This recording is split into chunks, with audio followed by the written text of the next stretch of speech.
dans ma baignoire. Et toi, Il y avait foule ce 3 février au siège du syndicat CGT des cheminots. comment dire une drôle d'histoire. Si les Chinois pouvaient nous voir. Les cheminots avaient prévu une manifestation depuis les rotondes jusqu'à la préfecture pour exprimer au gouvernement et à leur direction leur opposition au démantèlement de la SNCF et à l'abandon de ses missions de service public au service de la population.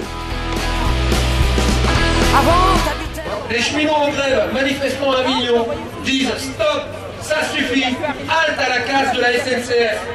Le budget 2010 a été présenté au CCE et au conseil d'administration. Il prévoit 3600 nouvelles suppressions d'emplois. Aujourd'hui, nous lançons un ultimatum à la direction de la SNCF et au gouvernement. Un ultimatum sur l'emploi. Durant les 5 dernières années, il y a eu près de 20 000 suppressions d'emplois, touchant tous les métiers, tous les services, tous les chantiers, au nom de la rentabilité. Nous sommes tous touchés de plein fouet par ces réorganisations. L'opération s'inscrit une nouvelle fois dans l'affaiblissement de l'établissement public par la baisse des effectifs et l'écrémage des trafics, comme c'est de nouveau le cas pour le transport de marchandises, avec moins 18,6% de trafic. Il doit être à la CGT pour avoir un accent comme ça. Il n'y a plus qu'à la CGT qu'on ose encore parler comme ça. Il doit être à la CGT pour avoir un accent comme ça. Heureusement qu'il y a la CGT pour pas nous claquer dans les doigts. Pour les cheminots de la zone d'Avignon, c'est toujours plus en étant encore moins. C'est notre capacité même d'assurer nos missions de service public qui est attaquée. À force de diminuer la voilure, le bateau n'avance plus même si le vent souffle. La SNCF éloigne l'entreprise de son caractère de service public et de ses obligations en matière de réponse aux besoins de transport, de qualité de service, d'aménagement du territoire et de protection de l'environnement.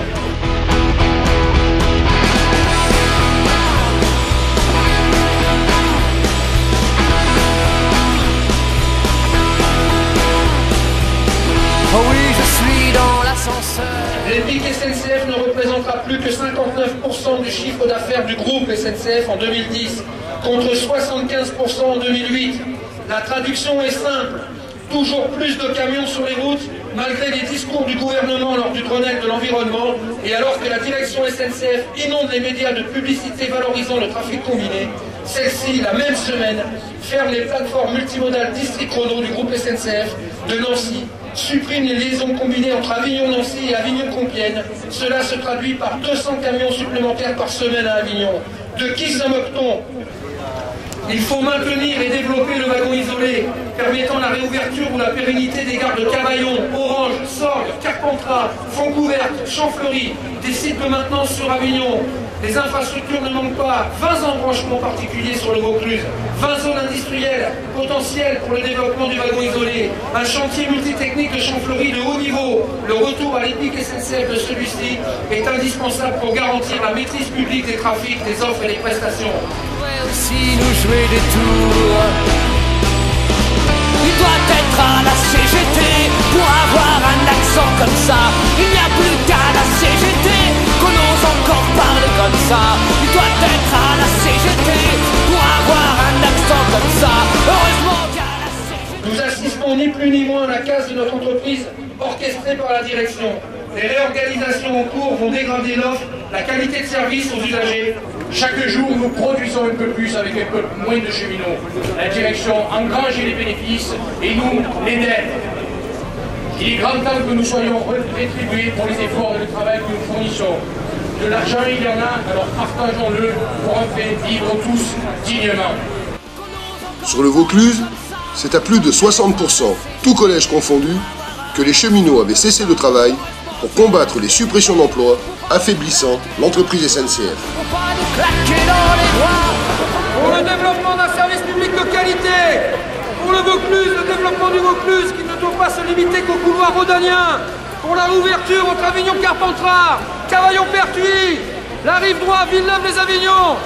On veut des emplois pour assumer correctement nos missions de service public, de qualité.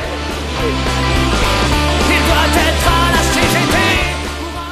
Pas besoin d'attendre un viol comme il y a 7 ans, pas besoin d'attendre que Nicolas Sarkozy annonce en campagne électorale la création des accueils filtrage à Avignon pour lutter contre l'insécurité dans les trains.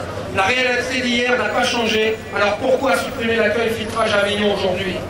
Il faut maintenir et développer des guichets de vente, éviter les queues interminables, bien souvent pour des litiges de plus en plus nombreux liés à Internet ou aux appareils de vente automatique.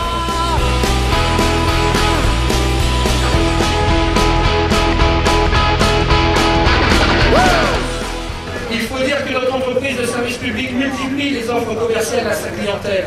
Offres destinées à augmenter sa marge financière et non plus pour répondre aux besoins des usagers.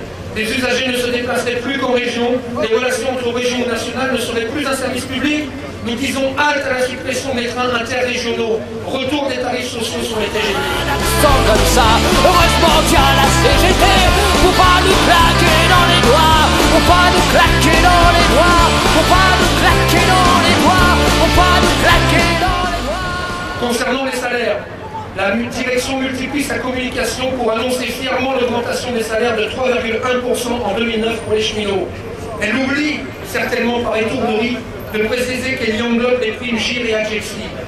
Il faut rappeler que, d'une part, les conditions d'attribution de ces primes sont discriminatoires, puisqu'elles ne peuvent être attribuées à tout le monde, et d'autre part, elles ne sont pas soumises à cotisation sociale, mettant à mal notre caisse des retraites et de protection sociale. Nous réclamons une augmentation générale des salaires de 6% et une transformation de la PFA en véritable 13e mois.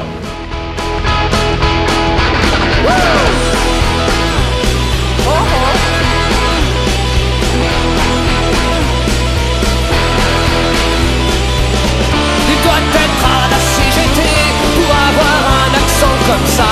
Il n'y a plus qu'à la CGT qu'on ose encore parler comme ça. Tu dois être à la CGT pour avoir un accent comme ça. Heureusement qu'il y a la CGT, faut pas nous claquer dans les doigts. Pour la CGT, face à la gestion libérale où la logique de résultat comptable prend le pas sur les missions de service public, où les filiales grignotent peu à peu les pics SNCF au détriment de l'intérêt de la collectivité nationale, notre action est légitime. La direction et les gouvernements doivent nous entendre. Aucune avancée aujourd'hui serait lourde de conséquences pour demain.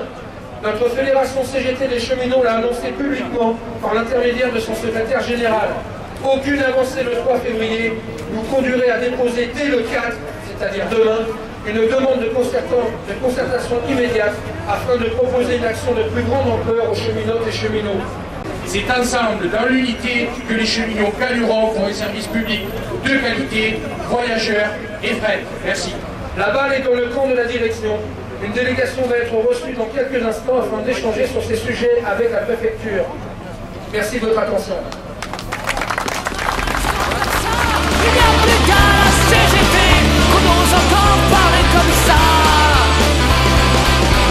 Heureusement qu'il y a la CGT pour pas nous claquer dans les doigts, dans les doigts, dans les doigts. À l'issue des prises de parole, une délégation était reçue en audience par le cabinet du préfet qui devait affirmer son attachement à la réouverture des lignes Avignon-Carpentras et Cavaillon-Pertuis au service des voyageurs.